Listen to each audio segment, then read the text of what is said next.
Aleluia. Boa noite a todos, graça e paz. Primeira coisa que eu quero dizer é que é uma alegria estar aqui com vocês, uma alegria poder servi-los na mesa do Senhor. É sempre gratificante, abençoador, cada momento que a gente tem nos últimos anos aqui com vocês, com essa casa, com esse ministério. Então a primeira coisa que eu quero falar é dessa alegria do meu coração, de rever meu pastor e discipulador, pastor Eibe, né? Feliz demais de encontrar aqui meu amigo Odilon. Pensa num homem de Deus, um camarada que tem abençoado nossa vida lá em Curitiba. A gente costuma dizer que se tivesse uma espécie de Unesco espiritual, ia tombar o Odilon patrimônio do corpo de Cristo. Você, quer te fazer até coraçãozinho, tá? Você é precioso demais, meu amigo. A segunda coisa que eu quero, assim, desabafar. Quem foi que teve a brilhante ideia de me colocar para pregar depois do Eibe? Eu preciso saber. Eu preciso saber disso. Gente, brincadeiras à parte. Outro dia alguém perguntou para mim: te incomoda quando um cara como o seu líder prega antes? Eu falei: não, deixa tudo mais fácil, deixa tudo bem melhor, né? Então isso é só para a gente brincar um pouquinho. Antes de eu compartilhar a palavra que está no meu coração, e eu creio que não é só uma palavra de instrução, eu creio que ela é uma palavra de alinhamento profético, é algo que Deus, eu creio nesses dias, está tentando chamar nossa atenção como igreja brasileira. Antes de compartilhar isso, eu queria só passar rapidinho um vídeo e compartilhar algo com vocês. Deus tem me chamado. Principalmente, eu amo o ministério pastoral. Esse ano eu vou completar 25 anos de ministério pastoral. Mas eu diria que o meu chamado principal, né, mesmo acima do pastorado local, é o chamado para o ensino da palavra ao corpo de Cristo, sem fronteiras denominacionais. Eu entendo que o reino de Deus é constituído de princípios, de chaves que o próprio Deus estabeleceu. E que quando a gente entende, eu gosto de chamar esses princípios de os mecanismos do reino. Gosto de dizer, quando a gente entende e aprende a se mover dentro deles, isso faz toda a diferença.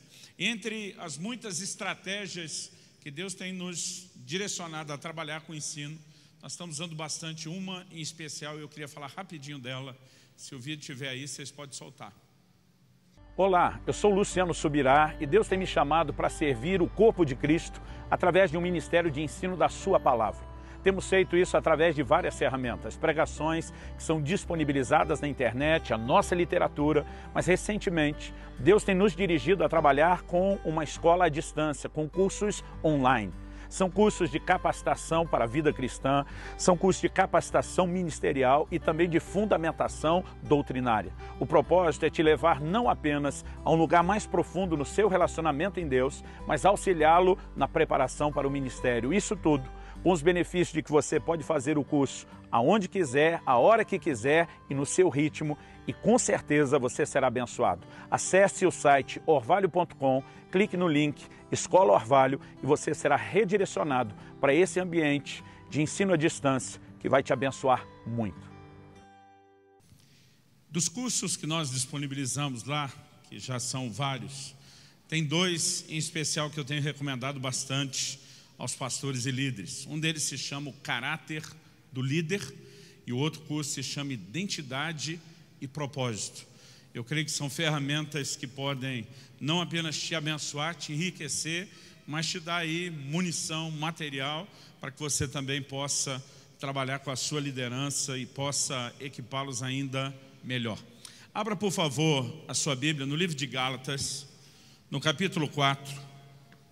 Gálatas, capítulo 4. E nós vamos ler do versículo 1 até o versículo 7.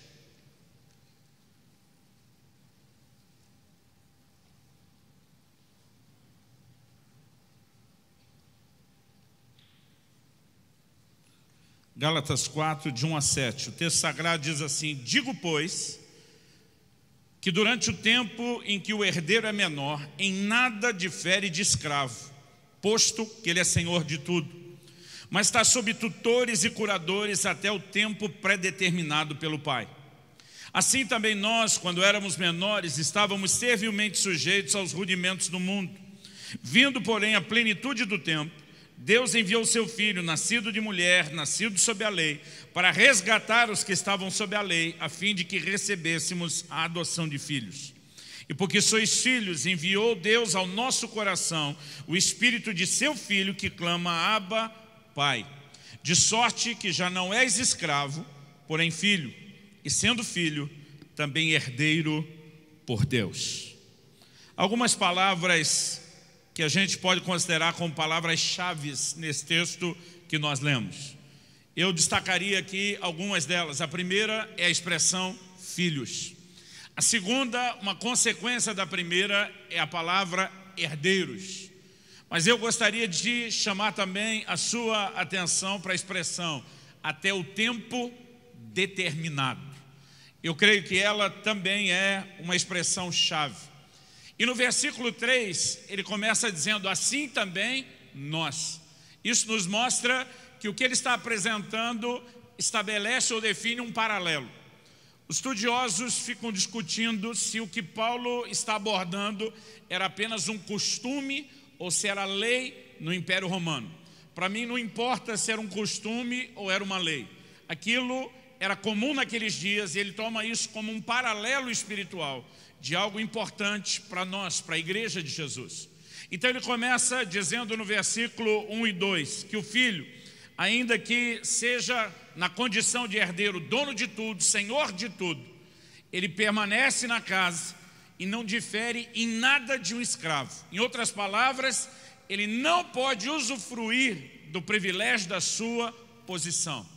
E o texto diz que ele vai permanecer sem nenhuma distinção de um escravo qualquer, até o tempo determinado pelo pai. A razão do pai não querer que a herança seja transferida para o filho prematuramente, quando ele ainda é criança, é porque ele não tem maturidade para administrar. Então, pela falta de maturidade, o pai estabelece ele debaixo do cuidado de tutores, de curadores. A NVI usou o termo guardiães e administradores, que a gente conhece e usa melhor no dia a dia. Ele vai ficar debaixo desse cuidado, dessa atenção, desse treinamento, dessa supervisão, até que o tempo se cumpra, onde haja maturidade para se entrar na herança. E quando ele diz assim também nós podemos definir aqui dois paralelos. O primeiro, se a gente estivesse tentando fazer aqui a exegese mais profunda no sentido teológico, é dizer que o período da lei era um período onde nós não tínhamos a capacidade de viver a plenitude, mas Jesus veio para nos introduzir nesse novo tempo, onde a herança pode ser vivida de forma completa. Esse é um dos sentidos claramente apontado por Paulo.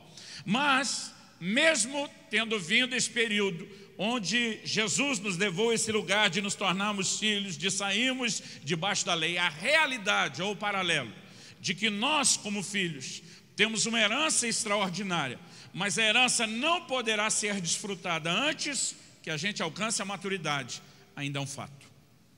E sabe, eu acredito que Deus quer fazer algo extraordinário e Ele fará algo extraordinário nessa terra. Eu creio que Deus tem planos ousados, planos grandiosos para a sua igreja brasileira. Por favor, diga amém. Agora, nós precisamos entender uma verdade importante. Nós não vamos entrar na plenitude do que Deus tem para nós sem que a gente entenda e pratique, alcance algumas chaves. E uma delas se chama maturidade. Há um tempo atrás eu li e fui muito abençoado por um livro. Esse livro é uma publicação de um dos professores do Carisma, o Seminário Teológico Carisma, lá da Igreja Batista da Lagoinha, é do Drummond Lacerda. Ele dá aula sobre maturidade cristã lá no seminário e ele condensou a sua matéria num livro e ele deu o título ao livro de Fora do Alcance das Crianças. A plenitude de Deus está esperando você crescer.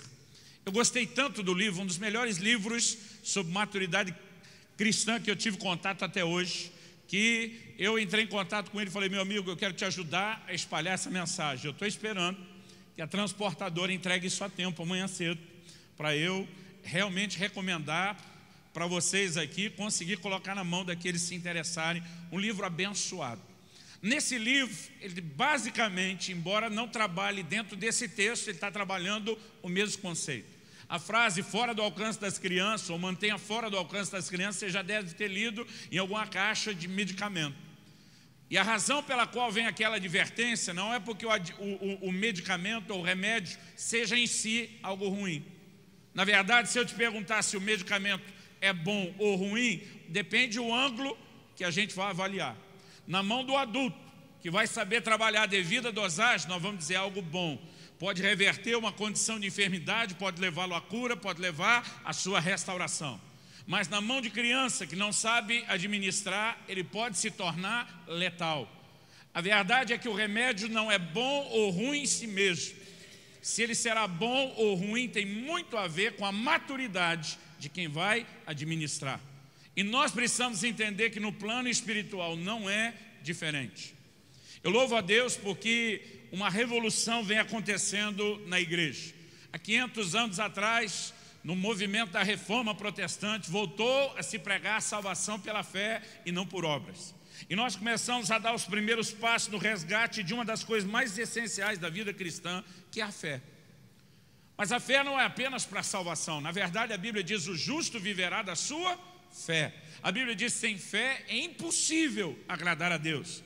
A Bíblia diz: sem fé nenhum de nós vai receber nada de Deus. E eu considero o entendimento, o ensino e a prática da fé uma das coisas mais importantes que a igreja pode ter.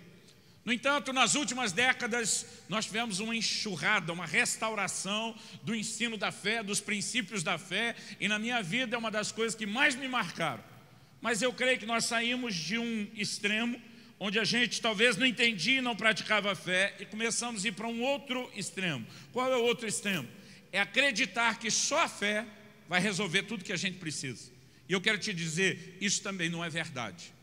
Eu não quero de forma alguma diminuir a importância que a fé tem. Mas há vários textos bíblicos que nos mostram a necessidade de algo mais além da fé. Por exemplo, Hebreus 6,12 fala daqueles que pela fé e perseverança herdam as promessas. Então é importante ter fé? Mas é igualmente importante ter perseverança no uso da fé. Tiago fala de uma fé que é acompanhada de obras. Nós não vamos jogar a fé fora, mas também não vamos trabalhar com ela isolada das obras. Em 2 de Pedro, no capítulo 1, no versículo 5, ele diz: acrescentai à vossa fé a virtude o conhecimento, ao conhecimento a diligência. E ele começa a falar de algumas coisas importantes que têm que ser acrescentadas à fé. Em outras palavras, ele está dizendo: você precisa mais do que fé. Algumas outras coisas têm que acompanhar a fé. Eu diria que a fé é uma espécie de locomotiva, mas tem um monte de vagão para ser puxado junto com ela. E aí ele diz lá na frente: porque se em vós houverem e abundarem essas coisas que vão ser acrescentadas à fé, vos será amplamente concedida a entrada no reino eterno de nosso Senhor e Salvador Jesus Cristo. Em outras palavras, ele está dizendo: você não chega lá só com fé. Sem fé você não vai a lugar nenhum, mas você precisa mais do que fé. E algo que eu tenho entendido, querido, é que nós precisamos ir além de acreditar que nós vamos romper. Nós precisamos da fé para romper? É claro que sim. Mas nós precisamos entender que há algumas coisas que precisam acompanhar essa fé para o rompimento, a fé para o crescimento. E uma delas é a maturidade. Se a maturidade não se manifestar na nossa vida, nós não vamos conseguir entrar na plenitude do que Deus tem para nós. E é disso que o apóstolo Paulo está falando quando ele escreve aos Gálatas.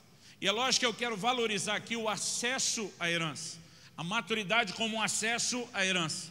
Mas para que eu valorize o acesso à herança, eu vou pedir permissão de gastar um tempinho primeiro, valorizando a herança. Porque se a gente não entender o quão importante é a herança, a gente também não vai valorizar o caminho para ela. Porque a palavra herança para a maioria de nós não significa muita coisa. A maioria, e quando eu falo maioria, não é só 50% mais um, aquela coisa de dar quórum para a Assembleia. É a maioria esmagadora de nós, os brasileiros. Herança é uma palavra que a gente sabe que existe, mas na prática a maioria de nós não teve. Eu sou grato a Deus pelo bom depósito que meu pai fez na minha vida, na minha fé, na minha educação, nos meus valores. Mas dizer que o velhinho deixou dinheiro quando foi embora, seria faltar com a verdade, para não dizer mentir. O legado financeiro não foi aquelas coisas, não. Papai deixou um terreno que ainda estava parcelado e um carrinho daqueles que não era bem um carro do ano. A maioria de nós não recebeu uma herança significativa e não conhece alguém que recebeu uma herança financeiramente falando, significativa. Para nós, essa coisa de uma herança daquelas milionária, bilionária, é coisa de filme, e olhe lá. Então, porque acaba não sendo parte da nossa cultura, a gente não consegue mensurar quando Deus fala de uma herança extraordinária que Ele tem para nós. Mas a verdade é que a palavra de Deus nos apresenta uma visão tremenda e extraordinária de uma herança que Deus tem para nós, os seus filhos. Se essa é a hora que você fala amém. Vamos falar um pouquinho dessa herança. Existe o ditado aí na nossa nação de que todo mundo é filho de Deus, e a gente sabe que isso não é verdade. João capítulo 1, versículos 11 e 12 diz que Ele veio para que era seu, mas os seus não receberam. Mas a todos quantos o receberam, deu-lhes o direito de serem feitos seus filhos. Se foram feitos, é porque antes não era. E só tem um jeito de se tornar filho de Deus. É quando eu e você nos convertemos a Cristo, é quando cremos nele, é quando fazemos dele nosso Senhor e Salvador. Agora, a partir desse momento, quando somos feitos filhos, Paulo está dizendo que nós também nos tornamos herdeiros.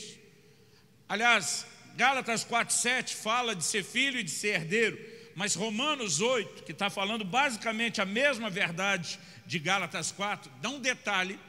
Romanos 8:17, se for rápido de endereço, abra lá. Ele dá um detalhe que Gálatas 4:7 não dá. Ele diz o seguinte: ora, se somos filhos, somos também herdeiros, herdeiros de Deus e co-herdeiros com Cristo. A palavra co-herdeiro significa herdeiro juntamente com. Em outras palavras, se você quer saber o quanto você é herdeiro de Deus, é só descobrir o quanto Jesus é, porque você é herdeiro juntamente com Ele. Em outras palavras, você é tão herdeiro do que Deus tem, como o próprio Jesus é. Irmão, quando você começa a pensar nessa perspectiva, é algo revolucionário, é algo extraordinário. Nós não estamos falando de uma herança qualquer, nós não estamos falando de uma herança pequena, minguada, nós estamos falando de uma herança, na verdade, imensurável. Em 1 Coríntios 3:22, Paulo diz: tudo é vosso, vós de Cristo e Cristo de Deus. Mas na cabeça de alguns de nós, esse tudo é vosso parece frase de efeito, parece retórica. Olha o que o texto diz: tudo é vosso, vós de Cristo e Cristo de Deus. Pergunta: Cristo é mais ou menos ou completamente de Deus? Ok. Nós somos mais ou menos ou completamente de Cristo? Se olhar pelo nível da rendição, alguns diriam mais ou menos. Se olhar pelo direito de redenção e compra, nós somos totalmente dele. Agora, se Cristo é totalmente Deus, se nós somos totalmente de Cristo, quando Paulo está dizendo antes, tudo é vosso, ele está sendo literal ou não está? Ele está sendo literal. Porque tudo aquilo que pertence ao Pai, pertence a mim, pertence a você, tudo é vosso. É a declaração da palavra de Deus. Irmão, não posso olhar para isso e dizer, não, a herança não é lá essas coisas. No entanto, muita gente está vivendo a teologia, que eu quero tomar emprestado uma frase que eu ouvi de um pastor muitos anos atrás. Está vivendo a teologia do cabrito. O que é a teologia do cabrito? Lucas capítulo 15, nós temos a parábola do filho pródigo, mas aquela parábola não é só de um filho. Aquela parábola conta a história de um pai e de cada um dos filhos. E normalmente a gente foca só o pródigo, mas tem um ensino importante sobre o irmão mais velho. O irmão mais velho foi o último que chegou no dia daquela festa do trabalho. Os servos já tinham voltado, o irmão mais velho foi o que chegou depois. Quando ele chega e vê aquela festa toda, ele se dirige a algum dos servos e diz, o que é que está pegando? O que é que está rolando? Alguém diz, não, seu irmão voltou e seu pai matou o bezerro cevado. E ele, em vez de entrar para a festa, ficou emburrado. O pai saiu para ver o que é que está acontecendo. O que foi, meu filho, que você não quer entrar? E o menino lá está cheio de queixa e reclamação. Ele olha para o pai e diz, eu tenho te servido todos esses anos. Eu estou aqui ralando, dedicado. E o senhor nunca me deu um cabrito para eu comer com meus amigos. Esse é seu filho. Porque quando a coisa está feia dentro de casa, o nível de parentesco some. Não é mais meu irmão, agora é o seu filho. Esse seu filho que gastou dinheiro com as prostitutas, que dissipou a herança forte, e o senhor dá para ele, ô bezerro cevado, isso sim que é churrascada. O pai olha para o filho e diz, meu filho, se fosse um bom paulista da capital, eu diria, não estou entendendo. O pai olha para ele e diz, meu filho, tudo o que é meu é seu. O pai está dizendo basicamente, cabeção, quando foi que você precisou de eu te dar um dos cabritos, todos esses rebanhos, tudo que é meu, sempre foi seu. Você poderia ter pegado cabrito a hora que quisesse, poderia ter feito churrasco com seus amigos a hora que quisesse, tudo o que é meu é seu. Mas sabe qual é a teologia do cabrito, irmão? A gente não entende herança, a gente não se apropria da herança e a gente ainda fica resmungando que o Deus que nos fez herdeiro parece não está dando aquilo que a gente quer. Quando na verdade Ele está olhando e dizendo para mim e para você: não estou entendendo. Como é que você não está entendendo que a herança é sua? Agora, quando eu fico pensando nessa herança, uma das coisas que me deixa assim mais empolgado, fascinado. E outro dia alguém, antes de entrar nisso, alguém me disse: não, pastor, esse negócio de herança é quando a gente chegar no céu. Falei: quem foi que te disse? Em 1 de João 3,2 a Bíblia diz: agora somos filhos de Deus, e ainda não é manifesto o que havemos de ser. Irmão, para pensar nisso. Não foi revelado o que é que a gente vai ser depois. Em outras palavras, a Bíblia está dando a entender que vai ter um upgrade, uma atualização, que de filho a gente vai para alguma coisa a mais. Outro dia o irmão falou: pastor, acho que nós vamos ser a 4ª pessoa da Trindade. Falei: menos. Mas a Bíblia está dizendo: nós somos filho agora, depois não foi revelado. Irmão, se eu sou filho agora e não foi revelado o que é depois, para quando é herança? Eu não vou negar que tem uma herança eterna, mas irmão, parte dessa herança já não só poderia, ela deveria estar sendo desfrutada desde já. Quem está entendendo, diga amém. Mas o que mais me deixa empolgado quando eu falo de herança é quando eu penso naquele episódio de Mateus capítulo 15. A Bíblia diz que Jesus é abordado por uma mulher que um dos evangelhos classifica como Ciro-fenícia, o outro chama de cananeia.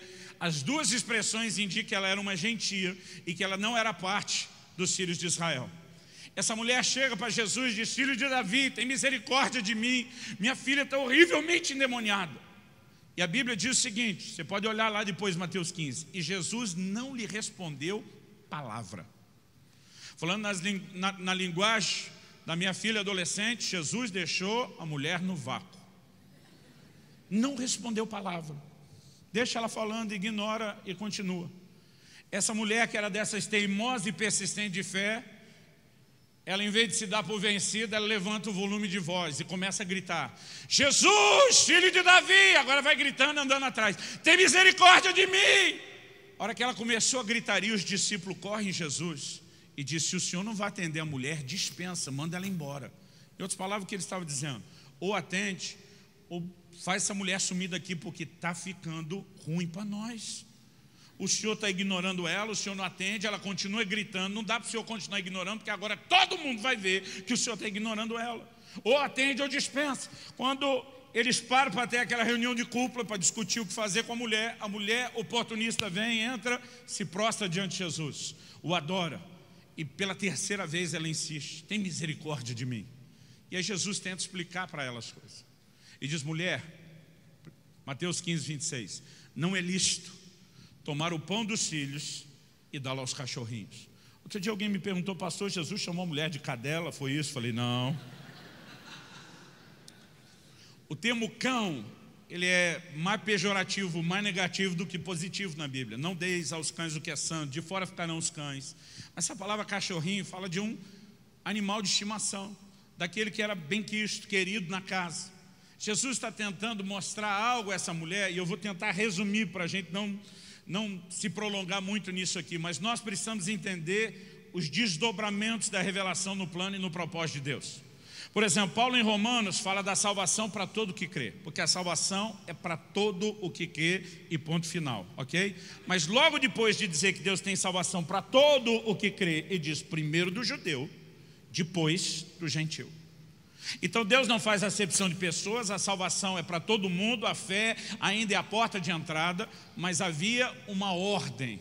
Na revelação do plano e do propósito de Deus, por conta de uma aliança que Deus firmou com Abraão, os judeus tinham direito a receber aquilo primeiro. Foi isso que João diz: veio para o que era seu, os seus não receberam? Ok, um novo desdobramento incluiu o resto de nós. Seríamos incluídos no plano de Deus desde o início. Seríamos os primeiros? Não. Jesus, em Mateus 10, quando envia os discípulos, ele diz: não parem ao dedo samaritano, não cumprimenta gentil pelo meio do caminho, porque vocês estão sendo enviados às ovelhas perdidas da casa de Israel. Prioridade no plano de Deus. O próprio Jesus não saía dos termos de Israel.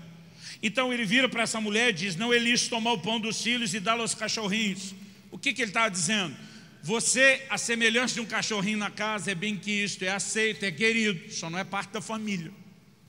Há uns 12, quase 13 anos atrás, em Curitiba pelo menos, não sei aqui, era febre, acho que o Odilon lembra disso, colocar adesivo de família na parte de trás do carro.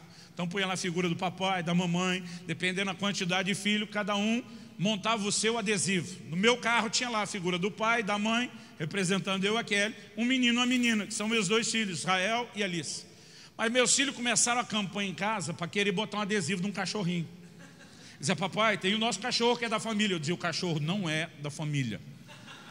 Pai, ele mora com a gente, ele é parte da família. Eu dizia: ele mora aqui, ele é bem quisto pela maioria de nós, não todos, mas ele não é parte da família. E a gente pensa no assunto que deu discussão.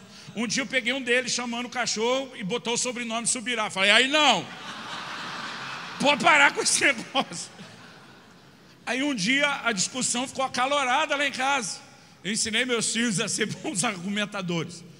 E aí eles queriam, porque queriam, naquele dia estavam dispostos a me convencer que o cachorro era parte da família. Eu falei: gente, vamos deixar quem entende de tudo no universo decidir.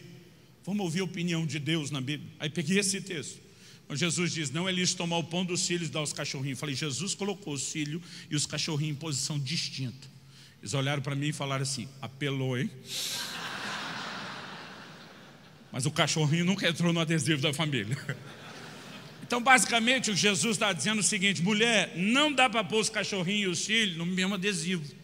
Vocês não estão na mesma posição. O que ele está dizendo? Os judeus, pela aliança com Abraão, nesse momento são os filhos que têm direito. Você entra na casa, transita na casa, você anda aqui no nosso meio, você está nos termos, no território de Israel, é benquista, é aceita, é até celebrada. Não significa que você está na mesma posição. A mulher entendeu o recado. Ela não tenta dizer para Jesus: não, não é assim. Ela entrou na ilustração de Jesus. Aí diz: pois bem, eu concordo com o senhor, mas o senhor há de convir que os filhos não estão aproveitando tudo que o senhor está dando. E os cachorrinhos comem das migalhas que caem da mesa. Sabe o que ela disse? Eu não quero usurpar essa ordem pré-estabelecida que o Senhor definiu. Mas cá entre nós, já que os filhos não estão aproveitando tudo que o Senhor está dando, e que os cachorrinhos podem pegar as rebarbas e o que está sobrando, me deixa pegar as rebarbas do que eles estão desperdiçando. Jesus olha para essa mulher e diz: mulher, grande é a sua fé. A Bíblia diz: na mesma hora a filha dela foi liberta. Agora, irmão, presta atenção. Se já tem cura e libertação para a sua casa quando você come das migalhas, o que é que não está à sua disposição quando você entender o que é sentar à mesa, quando você entender o que é o direito dos filhos? Sabe, tem algo muito maior do que a gente até agora conseguiu sonhar ou dimensionar. Mas sabe qual é o problema?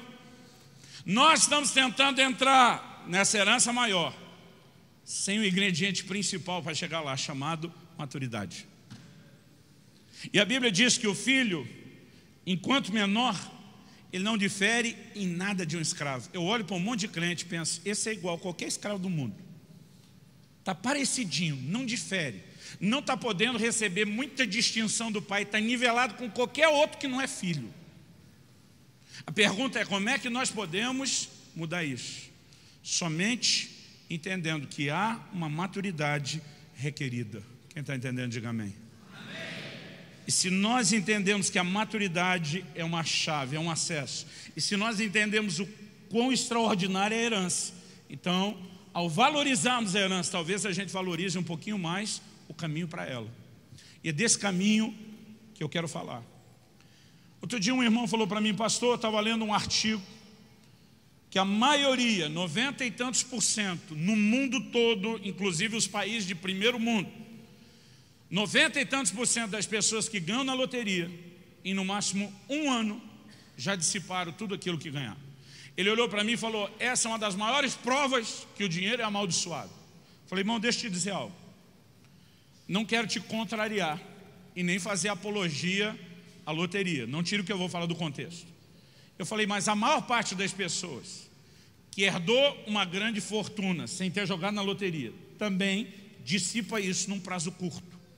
Ele falou: o que o senhor quer dizer? Eu falei: o que eu quero dizer é que às vezes a gente está espiritualizando uma maldição de um alto dinheiro ganho, e a gente não entende algo que é simples e prático. Há gerações que constroem um império financeiro com muita luta e dedicação, e quando a herança é transmitida, a próxima geração dissipa tudo. Isso não é só por questões espirituais ou de maldição. A maior parte das vezes é porque aqueles que receberam a grande herança não tinham maturidade para administrar aquilo. E esse paralelo, querido, ele aparece na Bíblia. O filho pródigo dissipou tudo por quê? Só porque era um desmiolado qualquer? Nós precisamos entender que ele também não tinha a maturidade suficiente para lidar com aquilo que ele recebeu. E muitas vezes nós estamos querendo que Deus coloque nas nossas mãos uma grande herança, sem que a gente tenha maturidade para receber aquilo. Nós mudamos para Irati, que foi a cidade onde eu pastoreei antes de Curitiba. Curitiba eu já estou há 13 anos. Nós mudamos para Irati, minha filha Liz, ela tinha 1 ano e meio na época. Ela está completando 17 agora, mês que vem. Ela tinha 1 ano e meio. Ela não lembra quase nada de Guarapuava, a cidade onde nós estávamos antes, a não ser das visitas dela depois de crescido.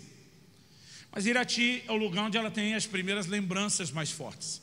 Ela ficou lá de 1 ano e meio até os 4. Quando ela tinha 4 anos de idade, nós mudamos para Curitiba, plantar a igreja que atualmente eu lidero. Quando nós mudamos, eu diria assim que o choque foi razoavelmente grande. Nós saímos de uma cidade onde a zona urbana era 39 mil habitantes e fomos para uma metrópole de 2 milhões de habitantes. Eu lembro que alguns meses depois de termos mudado, uma irmã, que era lá de Irati, veio nos visitar e ela está perguntando para a Kelly: e aí, já adaptou na cidade grande? Como esse negócio de toda hora pega trânsito, tudo é longe, tudo é demorado. A Kelly falou: olha, tem a parte ruim, mas tem a parte boa. A cidade oferece muita coisa que a anterior não tinha, e elas estão conversando. Eu estou só prestando atenção na conversa. De repente essa irmã vira para a Alissa e diz: e você, Alissa, está gostando de Curitiba? E a Alissa de bate-pronto virou para ela e diz: gostando? Não, eu estou amando. Fiquei pensando, o que é que vem daí? Aí a irmã perguntou para ela: e por que você está amando Curitiba? Ela olhou e disse: porque aqui é assim de shopping. 4 anos de idade, irmão, para provar que já vem no DNA da mulher esse negócio de compra. Ela empolgada porque a cidade onde a gente estava não tinha shopping, na verdade. E agora ela está no lugar, né? A gente diz que diversão de curitibano é shopping. E o que mais tem lá é shopping center. E ela empolgadíssima com isso.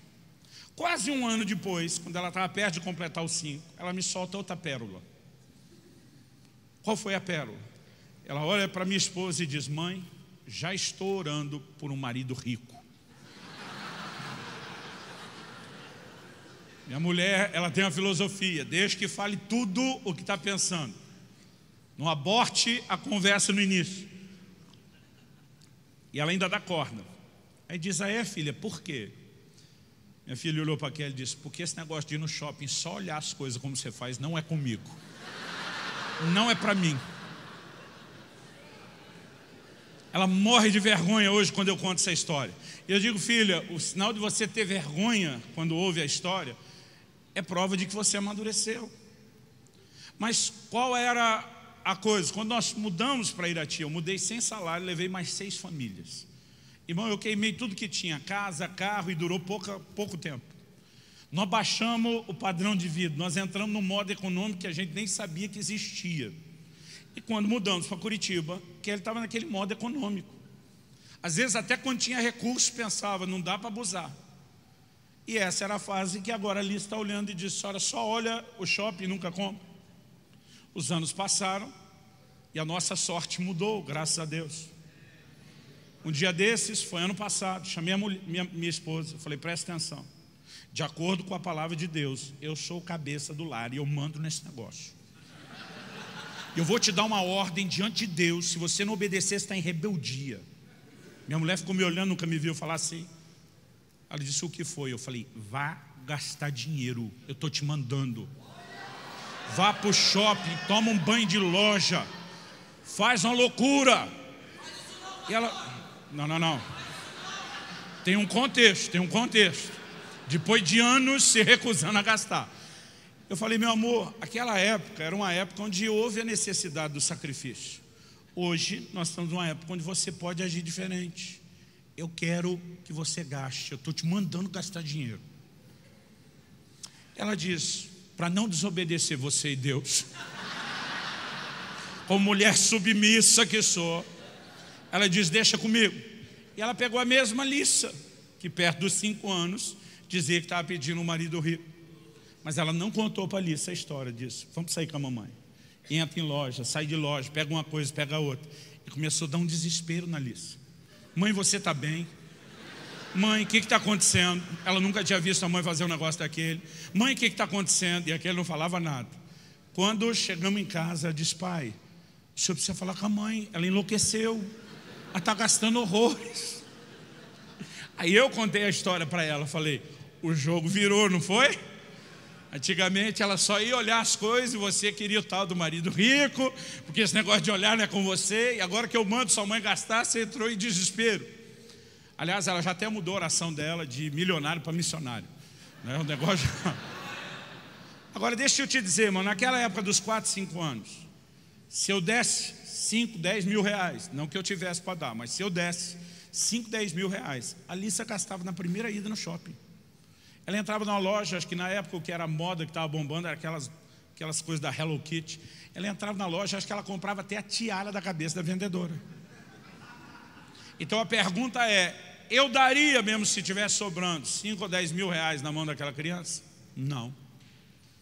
Hoje, com esse entendimento que ela tem, eu poderia confiar alguma coisa até maior a ela? Com certeza. Porque quando você encontra maturidade, você pode confiar um pouquinho mais. Quem está entendendo? Agora, deixa eu te dizer, querido, alguns de nós temos a mesma maturidade de uma garotinha de 4, 5 anos e estamos querendo que Deus encha a nossa mão de dinheiro, ou de poder, ou de autoridade, sem entender que o próprio Deus está olhando e dizer, é ruim, hein? Que eu vou botar esse negócio todo na sua mão. Nós precisamos entender, querido, que sem maturidade nós não temos estrutura para ir muito longe. A falta de maturidade nos leva a comprometer o que Deus tem para nós. Aliás, deixa eu te dizer algo. Eu acho que a igreja sofre mais na mão de líderes imaturos do que o que ela sofre ou sofreria com a falta de liderança. Paulo escreve a Timóteo e diz, não estabeleça um neófito. Está falando de estabelecer no episcopado, no governo, não só no ministério. A palavra neófito significa novo na fé. Normalmente o camarada vem à frente e entrega a vida a Jesus. A gente não olha para ele como quem nasceu de novo. E como diz Pedro, 1 de Pedro 2,2, ele diz, desejai como crianças recém-nascidas o puro leite espiritual, a fim de que vos seja dado crescimento para a salvação. Aquele cara pode ter uma cabeça boa, pode vir numa embalagem de um corpo já, minha mulher não gosta que eu falo velho, experiente, bem rodado. Ele pode ter experiências extraordinárias com administração, com gestão, com o que for. Paulo está dizendo a Timóteo, não adianta pegar essa criança espiritual e colocá-la numa posição ministerial. Ele pode ter maturidade para coisas naturais, mas ele ainda não tem maturidade espiritual. Agora, por que o Senhor está dizendo para não colocar gente nessa posição? E vamos olhar para um retrato, para um padrão que a gente encontra no livro de Atos. Atos 3, nós vemos Paulo e Barnabé saindo para uma viagem missionária. Eles agora chegam numa cidade de gente pagã. O desafio, querido, de pregar o evangelho, de discipular é completamente diferente. Quando eles chegavam para um judeu, eles pegavam todas as profecias da Bíblia que o judeu já tinha e já acreditava. E falava que Jesus era o Messias que Deus, no qual todo mundo já acreditava, tinha prometido enviar. Quando o judeu convertia, eles não tinham que ensinar que idolatria é pecado, que moralidade é pecado. Isso tudo já era ponto comum. Agora, quando ele chega no meio dos gentios e essa turma se converte, agora eles têm que dizer, ei, não pode idolatria. Mas todo o nosso conceito ligado à divindade sempre teve ídolo, mas agora não pode. Também não pode imoralidade. Mas espera aí, nossos sacerdotes se prostituem dentro dos templos, mas agora não pode. Irmão, o desafio não era só para ganhar. O desafio de discipular, tudo era muito maior. Agora, olha o que eles faziam. Eles juntavam os novos convertidos, ficavam apenas alguns meses no lugar, davam um gás naquele grupo, e agora dizia para eles, aguenta aí, que nós vamos para outra cidade pregar o evangelho. E quando eles saíam, não tinha liderança. Eles iam para outra cidade, faziam a mesma coisa, pregavam o evangelho, juntavam os discípulos, davam um gás. Com o tempo, eles passaram a ficar cada vez mais nas cidades. No início, não. Quando chega em Atos 19, Paulo fica 2 anos inteiros em Éfeso. No início, não. E eles vão de cidade em cidade. Atos 14 diz que depois de umas 4 cidades, eles dizem, agora vamos voltar para fortalecer os irmãos e para levantar os primeiros presbíteros. Isso significa o quê? Não tinha liderança estabelecida. Agora, como que eles saem e deixam a igreja sem liderança?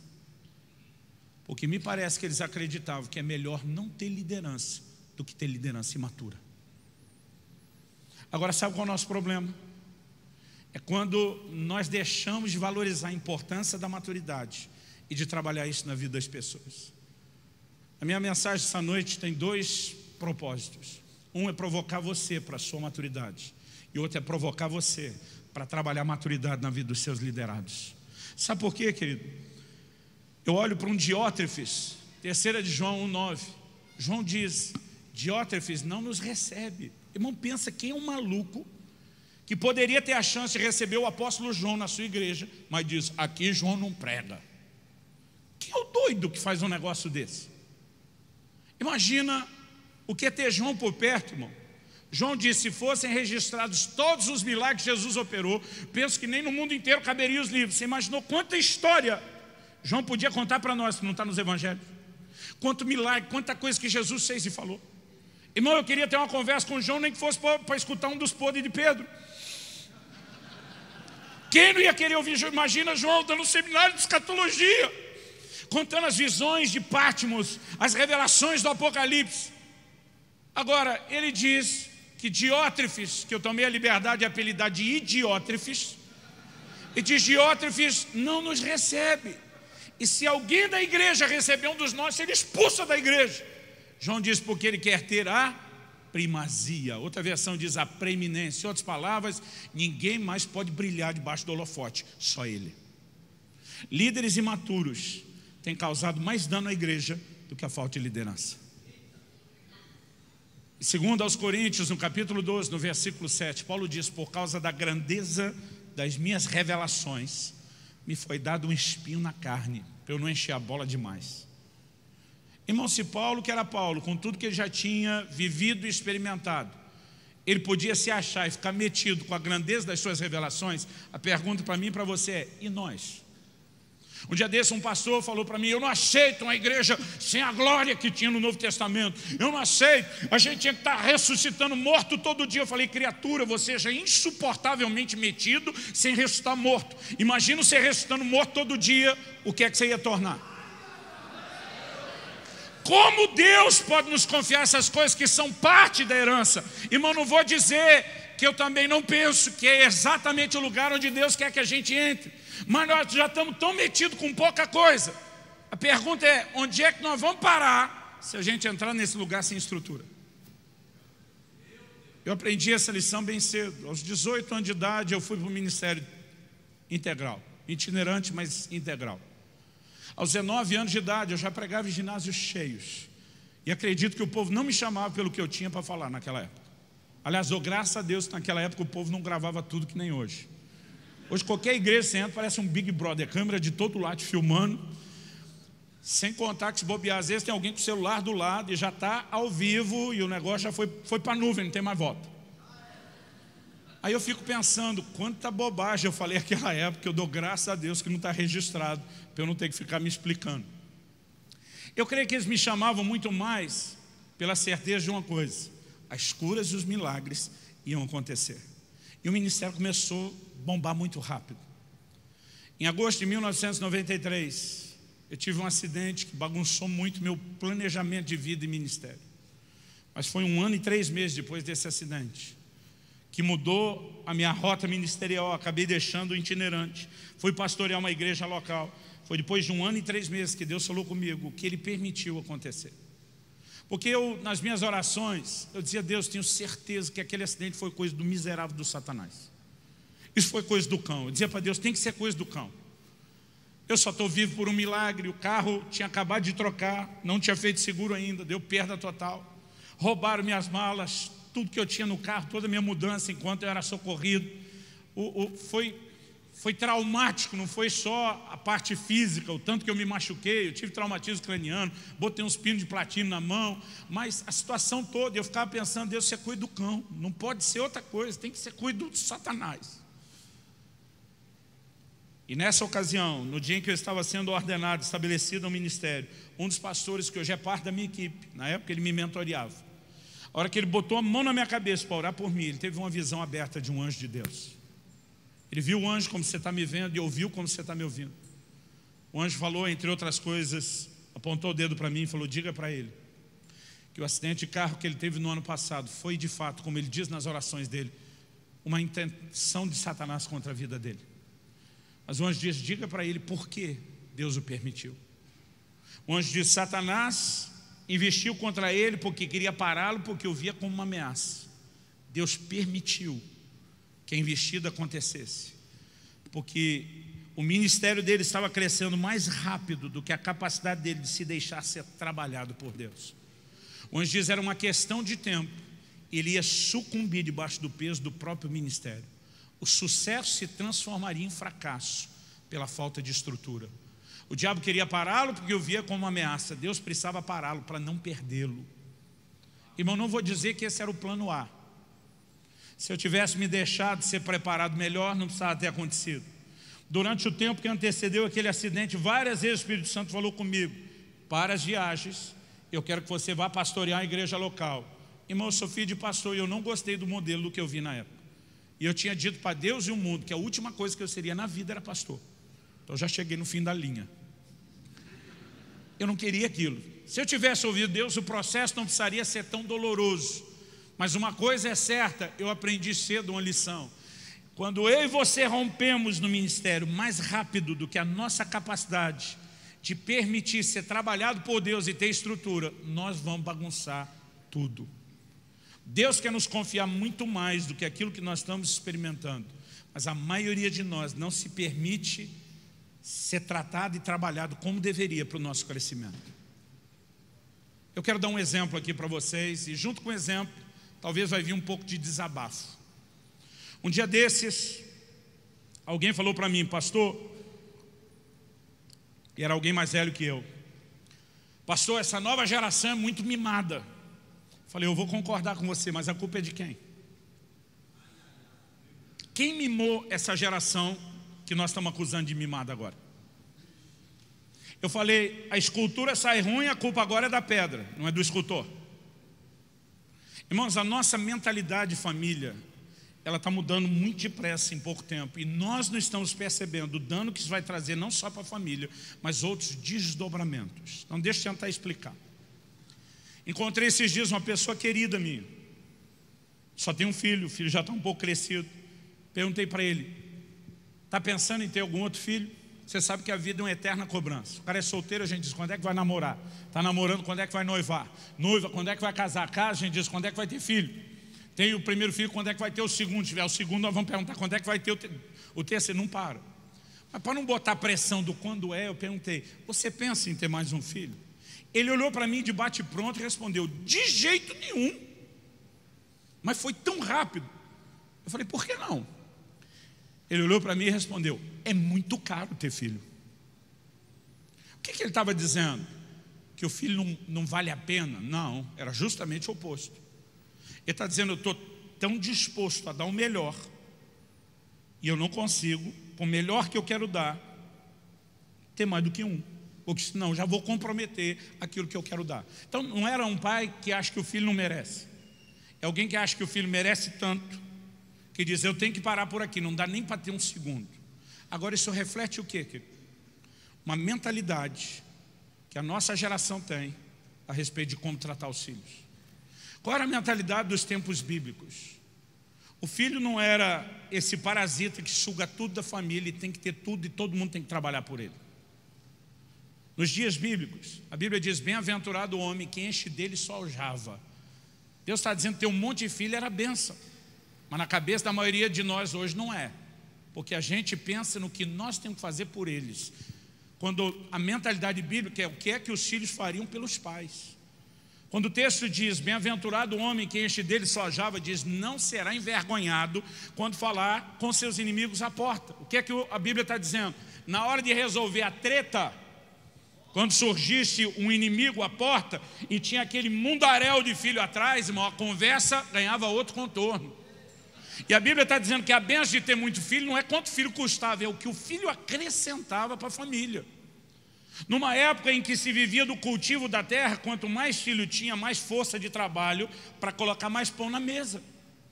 Agora, naquela época se pensava, eu tenho filho porque o filho ajuda a acrescentar a família. Hoje a gente diz, eu não quero ter, porque a família é que trabalha para os filhos.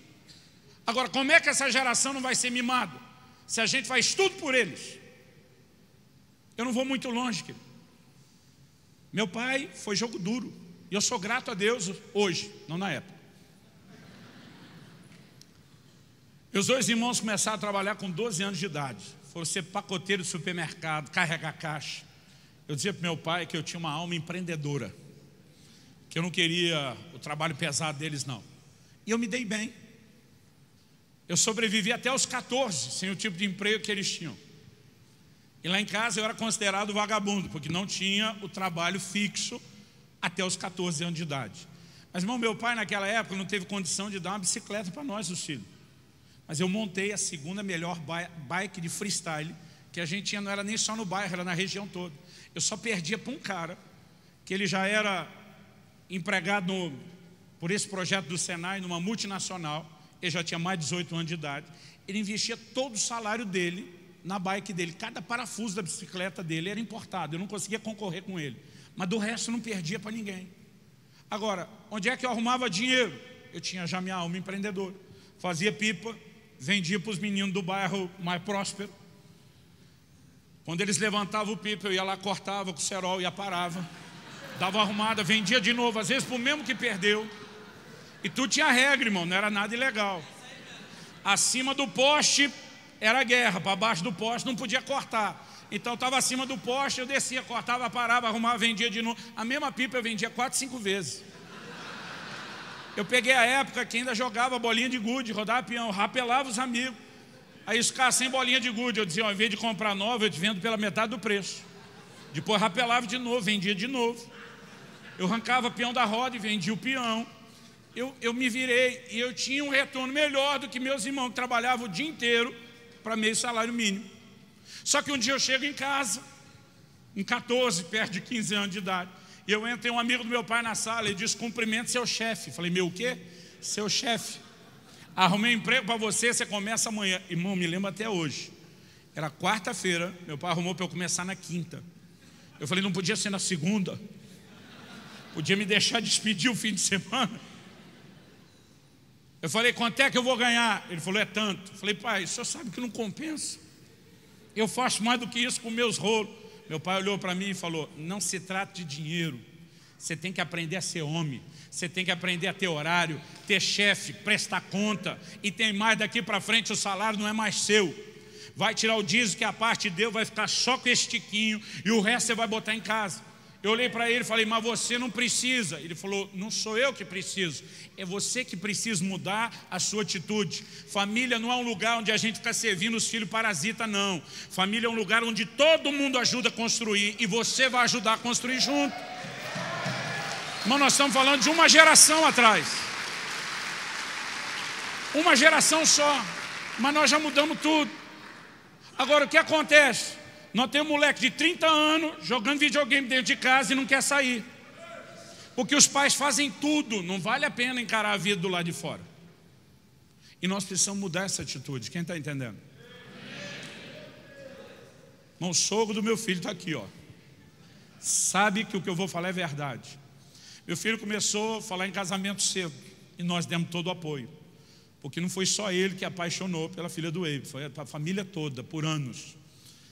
E eu falei, filho, eu te dou o maior apoio, mas o negócio é o seguinte, se você quer casar, você tem que virar homem depressa. Você não teve tempo para amadurecer. Então, se você quer adiantar isso, eu te dou apoio. Mas você vai ter que ir para a estufa, nós vamos ter que te amadurecer depressa. Tu me entende a estufa? Lembra da fruta verde que botava na estufa para amadurecer mais depressa? Alguns eram o fogão, né? Abacate, banana, rolava no jornal. Eu falei, você vai ter que ir para a estufa. Eu falei, para você entender melhor, porque você não é a geração da estufa. Eu falei, é mais ou menos que nem aquele filme que você viu do Tropa de Elite. Eu batendo na sua cara e dizendo, 02, pede para sair. Eu falei, você vai aguentar o tranco? Ele falou, vou. Eu falei, você tem certeza? Sim. Ele ganhou uma bolsa de estudos, estava indo morar fora do país. E eu chamei ele e falei, ó, vem cá. Você ganhou a bolsa de estudo, isso significa que você não paga o estudo. Mas morar custa, viver custa. O salário que você ganha pelo trabalho que você vai fazer à distância, não dá nem pro cheiro. Esse mantenedor que Deus te deu, um camarada que a gente nem conhecia, um ano antes dele ir, falou, ó, Deus mandou investir no seu filho. Esse cara falou para mim, Deus me disse, seu filho vai ser grande no reino, que é para eu investir nele. E todo mês esse cara botava R$1.000 na vida de Israel, já um ano antes. Eu falei, guarda esse dinheiro, você não gasta para outra coisa. Eu falei, nem juntando o que você ganha e o milão que o cara está te dando é suficiente. Eu vou ter que te dar uma ajuda, o que eu vou fazer com prazer. Mas eu só posso te dar tanto. Sabe o que isso significa? Você tem que pegar lá o seu custo de vida, somar o seu ganho, o mantenedor e o meu, e você tem que passar um mês com aquilo. Eu falei, a primeira coisa que você vai ter que aprender é orçamento, é responsabilidade. Eu falei, então presta atenção, porque você sabe quando seu pai fala, isso é que nem a lei dos reis da Média e da Pérsia, é decreto irrevogável. Se você gastar esse dinheiro antes de terminar o mês, eu não vou te mandar dinheiro, eu vou deixar você se lascar. Você está me entendendo? Tô. Você sabe que eu falo, não volto atrás. Sei, pai. Faça o orçamento. Falei, não me importa como você quer administrar o orçamento. Talvez você queira pegar o que você tem para investir em comida, dividir por 30 e dizer, todo dia eu gasto tanto. Falei, eu já preferiria passar 4, 5 dias comendo menos do que o tanto e 2 dias de forra. Lavar a alma. Como você vai fazer é problema seu. Mas não me ligue antes de virar o mês. Combinado? Combinado. Primeiro mês tudo certo, segundo mês tudo certo. Terceiro mês, a gente falava todo dia. Mas a conversa, faltava 3 dias para terminar o mês. A conversa começou mais ou menos assim. Então, pai, mas você não precisa nem ser profeta para saber o que vem depois do então, pai. Eu falei, então o quê? Ele falou, será que o senhor não podia me mandar o dinheiro? Eu falei, não, acabou o mês ainda. Ele falou, mas só falta 3 dias. Eu falei, mas não acabou. Ele falou, não, pai, é que eu dei uma bobeira aqui no orçamento e meu dinheiro acabou. Eu falei, o problema é seu. O que nós combinamos? Ele falou, não, pai, eu sei que nós combinamos, mas só esse mês.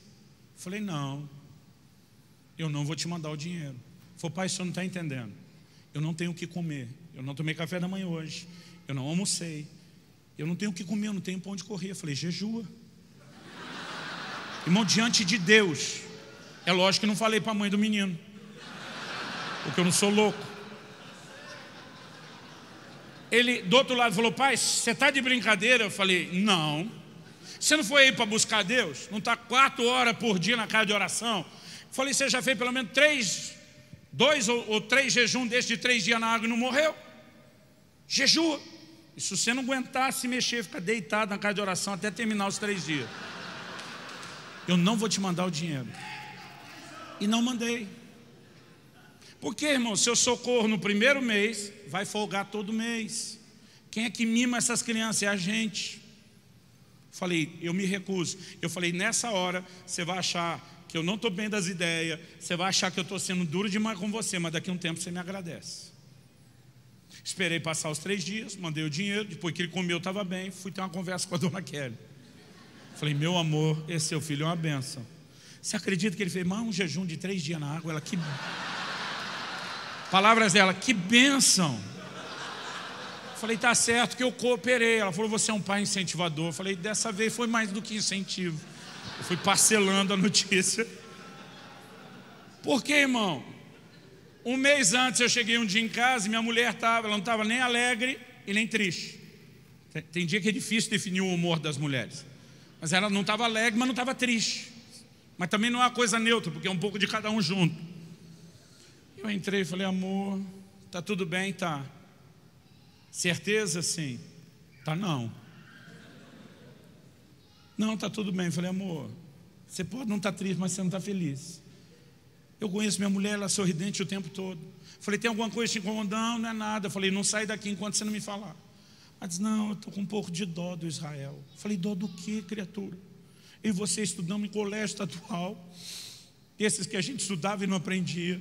O menino está tendo uma vida que nós não temos. Exatamente do que você está com dó? Não, eu estava falando com ele hoje, e de repente ele falou, ai mãe, eu tenho uma saudade dessa fruteira cheia aí em casa. Aqui fruta é tão caro, não dá para comprar.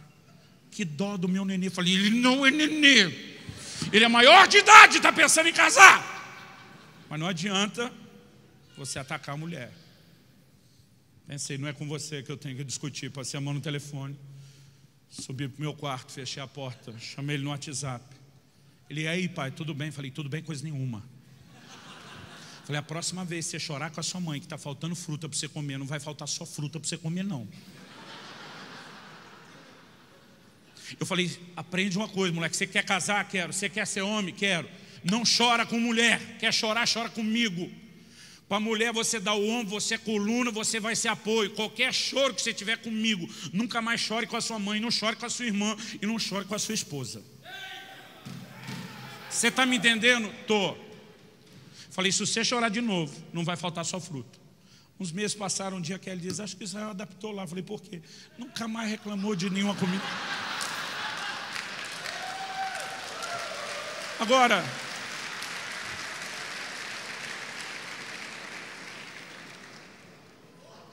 aonde eu estou tentando te ajudar a chegar? Maturidade, irmão, não vem só espontaneamente. Maturidade não vem só espontaneamente. Maturidade se provoca, se trabalha, se produz. Ninguém vai amadurecer sem tempo. Quando ele diz, não estabelece o neófito, não deu tempo. Ninguém fica maduro sem tempo. Aliás, Jesus comparou o reino espiritual com paralelos do natural. E diz, o reino de Deus semelhante a um homem, Marcos 4, 26 a 29, que plantou a semente na terra. Primeiro se planta, depois a semente germina, depois brota a terra fora, depois vem a espiga, depois vem o grão cheio na espiga, mas só quando estiver maduro é que se colhe. Não adianta plantar num dia e querer colher no outro. Quem está entendendo? Irmão, deixa eu te dizer, não existe um discipulado de resultado express.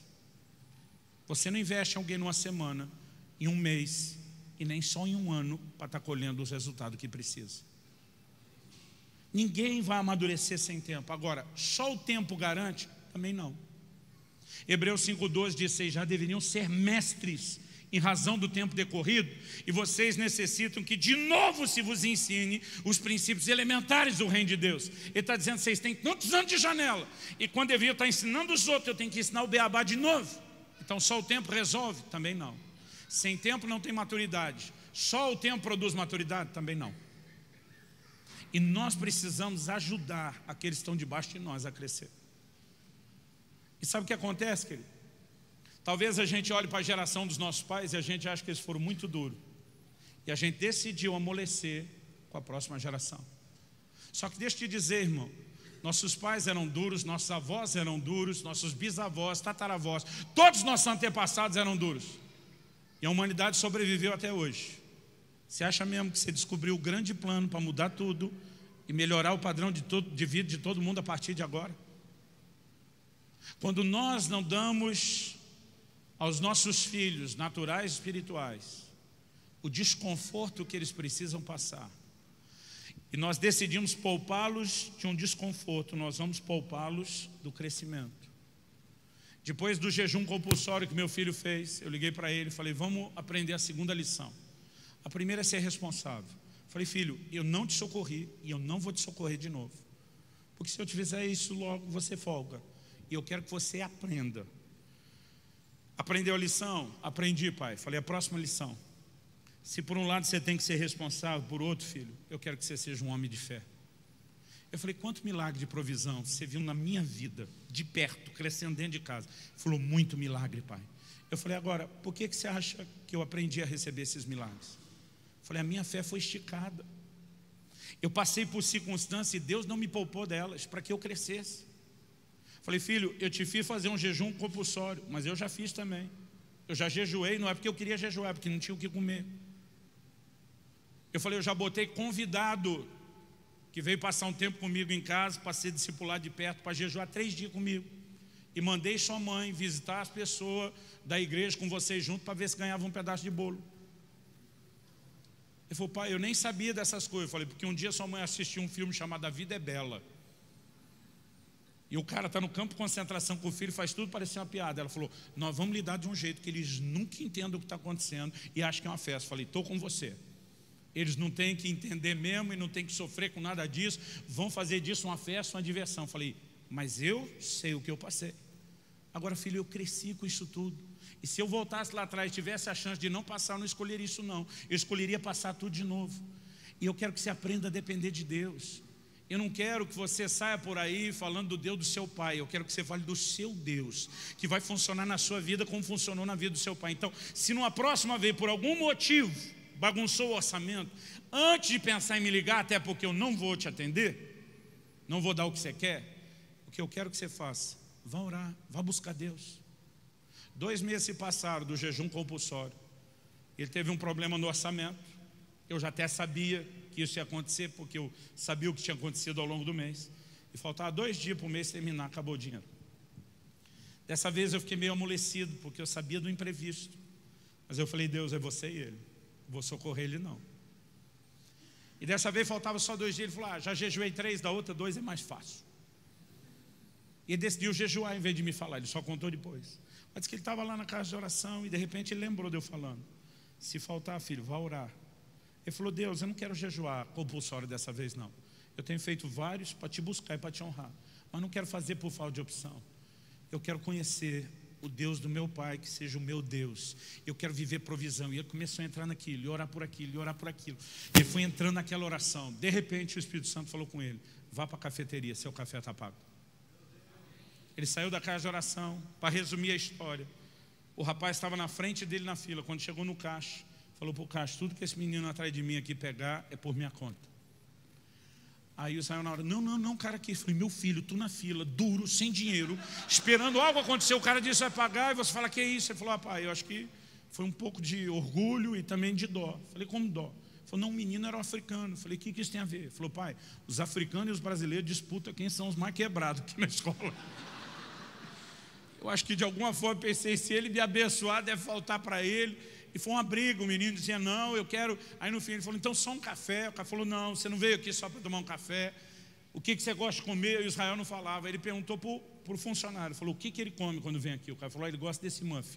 Então me dá isso aí. Pagou o café, pegou todo o troco, botou no bolso dele e falou, isso é o que Deus falou com você agora há pouco, quando você estava orando. Irmão, pensa no menino que a fé enlouqueceu. Mas ele surtou de fé. Ele teve umas 3 dessas antes de mudar de lá. Ele ficou só 1 ano lá. Quando chegou a hora de casar, falei, filho, estou te dando o maior embalo para você casar, mas preste atenção, eu não banco você. Eu amo você. Eu amo sua futura esposa, quase mais do que você. Mas eu não financio você. Então, você precisa saber exatamente com o que você pode contar e como que vai andar. Ele falou, pai, eu acho que a gente consegue viver dentro do nosso orçamento, mas você me ensinou que eu posso ter algo mais em Deus. Não se preocupe comigo. Eu não vou te pedir dinheiro para nada. Ele voltou da lua de mel, me deu um telefonema, falou, pai, o pastor da igreja da Priscila me fez uma proposta. Eu ser pastor dos jovens e adolescentes aqui, eu e ela. Ele disse que paga $30 mil por ano, é $2.500 por mês. Irmão, para quem vivia com menos de $1.500 por mês, tem um extra de $2.500, era para erguer a mão para o céu. Aí eu fiquei todo empolgado, falei, e aí, filho? Foi aí que eu falei para ele que eu só aceitava se fosse como voluntário. Pensa na dor de barriga. Eu falei, meu filho, você casou, você levou a filha do Weibe, não é de qualquer um, para dentro de casa, você tem que cuidar dessa menina. Ele falou, pai, o senhor me ensinou a depender de Deus. O senhor disse quando eu vim para a América que era para eu ter a mentalidade de abençoar, não de receber. Eu tenho uma convicção no meu coração que eu sei que é isso que Deus quer. Eu pensei, cria um monstro. Eu falei, sua mulher está aí perto, tá? Deixa eu falar com ela. Eu falei, Priscila, você está de acordo com essa decisão? Pai, de acordo, nada, é mais do que acordo. Nós estamos assim, parece que a gente ganhou na loteria. Nós estamos tão felizes. Eu pensei, bando de doido, vocês se merecem. A hora que eu peguei e falei, filho, você tem mesmo certeza? Ele falou, pai, quando eu dei o meu primeiro salário para Deus aí no Brasil, Ele já me honrou. O senhor imagina que eu dar o primeiro ano de sustento da minha família? Não tem como esse negócio não funcionar, pai. Deus está nisso, eu sei que direção do Espírito Santo. Eu falei, então Deus te abençoe, mas não me ligue pedindo dinheiro. Eu falei, o que o pastor falou? Ele falou, foi a mesma coisa que você. Você casou, você precisa. E o que você falou para ele? Eu falei para ele, o senhor vai ter a chance de ver de perto Deus cuidando de mim. Naquela semana, depois dessa conversa, ele botou um vídeo no canal dele no YouTube. O vídeo estourou, está 40 e tantos milhões de views, uma canção que ele colocou. O vídeo puxou o resto do canal dele. Resumindo, só de monetização do YouTube, fora os outros milagres que ele viu Deus fazer. Em menos de 10 meses, ele já tinha ganho o que seria o salário de um ano. Ele começou a ver milagre atrás de milagre. Um dia desse ele falou de um milagre que aconteceu na vida do pastor. E ele falou que o pastor começou a aplicar fé e crer, depois de ver tudo que estava acontecendo com ele. Ele falou, Israel, você despertou minha fé. Ele contou até um milagre dele. Agora em fevereiro ele me ligou e falou, pai, eu quero te agradecer. Aquela vez o senhor mandou eu jejuar, eu achei que o senhor tinha perdido o juízo. Ele falou, pai, eu não fiquei com raiva de você, mas eu fiquei bem confuso. Ele falou, a única coisa que me ajudou a não ir para o terreno da raiva foi pensar tudo o que o senhor tem sido ao longo da sua vida. E pensar, não, o que eu estou sentindo agora não é coerente com tudo que meu pai é. Eu preciso dar um tempo para tentar entender o que é que está na cabeça dele, o que é que ele quer. Mas ele falou, pai, foi uma crise. Eu sofri mais com a sua decisão de não mandar o dinheiro do que com a fome dos 3 dias de jejum. Mas ele falou, se o senhor não tivesse jogado duro comigo, eu não teria crescido, minha fé não teria rompido, eu não teria descoberto Deus que eu tenho descoberto, eu não teria vivido nada do que eu estou vivendo até hoje. Ele falou, quando o senhor decidiu não me poupar do desconforto, o senhor não me poupou da maturidade que ela viria. Na hora que ele falou isso no telefone, o Espírito Santo falou, eu quero que você comece a ensinar essas coisas.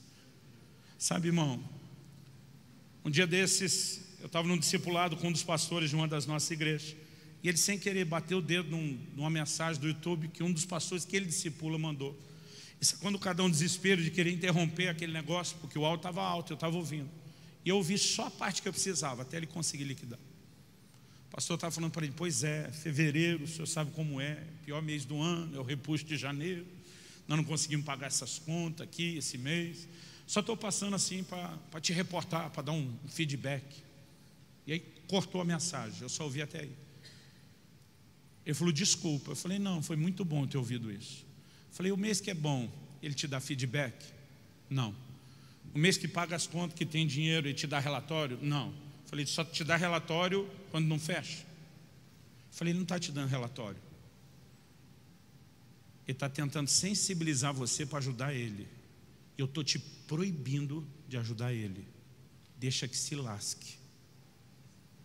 Ele olhou para mim assustado. Falei, você sabe que eu botei meu filho para jejuar. Você imagina o que é que eu vou fazer com vocês? Eu falei, esse cara nunca vai crescer enquanto você ficar mimando ele feito criança. Falei, ele quer ser autogovernável, que seja autossustentável. Ele quer tomar as decisões dele, deixa ele exercer a fé dele. Se ele acredita em direção de Deus para isso, Deus vai bancar ele. Se ele está errado, só tem um jeito de mostrar para ele que ele está errado e que ele está indo rápido demais. É mostrar que Deus não está com ele, que você não vai apoiá-lo nas loucuras dele. Falei, você não vai ajudá-lo. Agora sabe o que acontece, querido? Nós somos parte de uma geração que acha que não se confronta filho, não se tira o conforto dos filhos. Em vez de ajudá-los, nós estamos estragando eles. Eu quero te desafiar a buscar não só a sua maturidade, mas ajudar a produzir maturidade na vida daqueles que você lidera. Quem está entendendo, diga amém. Meu Deus, que horas são? Vamos ficar em pé para parecer que está acabando?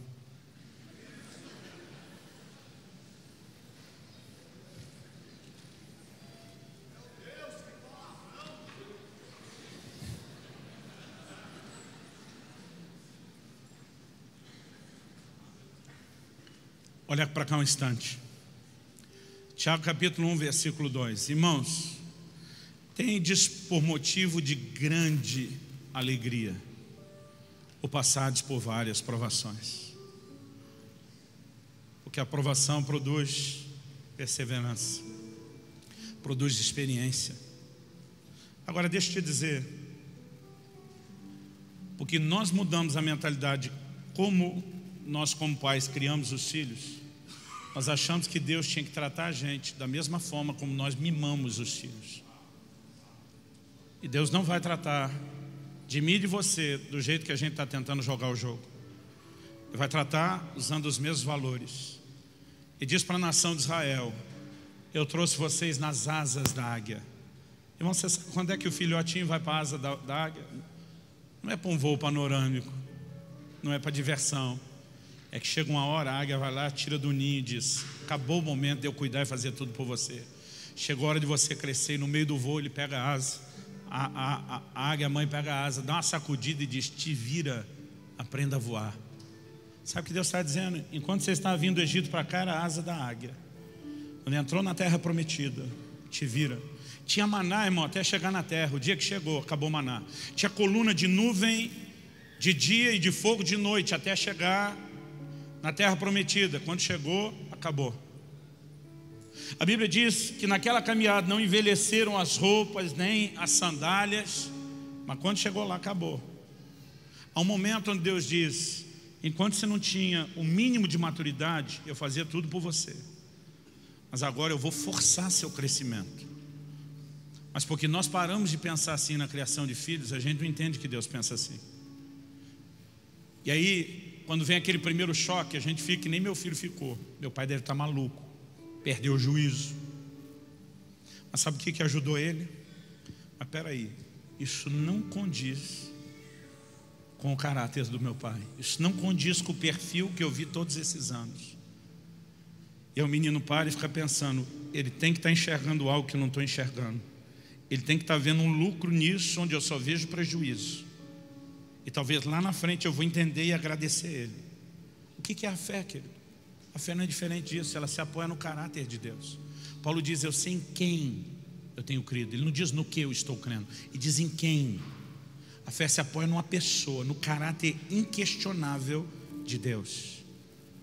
E quando Deus permite circunstâncias que vão roubar o seu conforto e gerar o seu desconforto, você precisa entender que se Ele te poupar do desconforto, Ele te poupa da maturidade.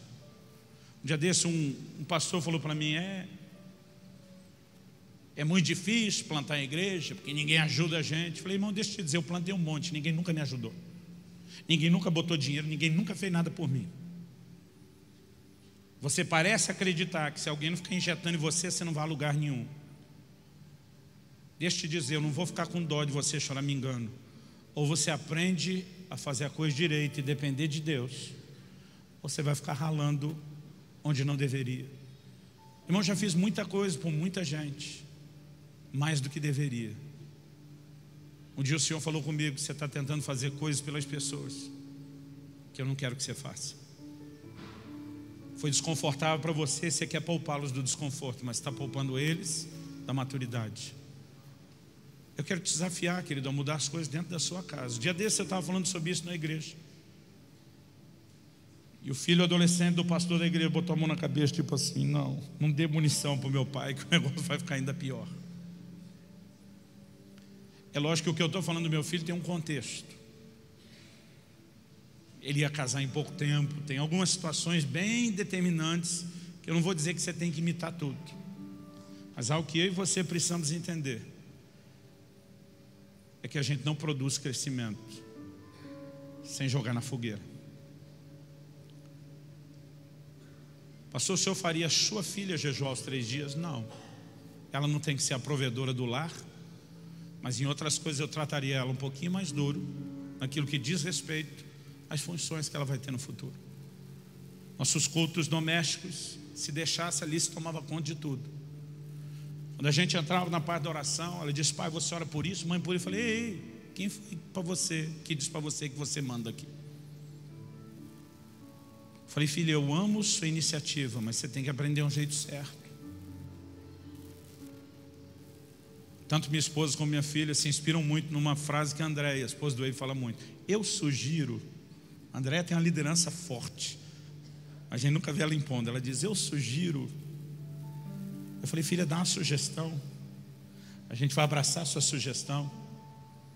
Ela falou, pai, é um problema para você? Eu falei, não, filha, eu fico com orgulho quando eu vejo você liderando. Mas eu não quero que seja um problema um dia para o seu marido. Porque o dia que você casar, seu marido vai ser o cabeça do lar, não você. E você pode ser uma excelente ajudadora, mas não seja mandona. Então nesse assunto eu tenho que ser maduro com ela. Acho que todo mundo já entendeu, né? Alguns de vocês estão sofrendo nesse momento as dores do crescimento. Alguns de vocês estão com essa sensação, pastor, aquele ninho estava tão bom. Eu saí dar um rolê na asa do pai e ele me jogou no meio do caminho. Porque sabe, querido, não importa o quanto você já cresceu em muita coisa, ainda tem áreas que eu e você precisamos crescer. Ainda tem áreas que eu e você precisamos amadurecer. E se a gente não amadurecer, nós jamais vamos poder entrar naquela herança. Há uma herança extraordinária nos aguardando. Mas há uma maturidade requerida. E a maturidade não virá só com o tempo, ela tem que ser forçada, produzida.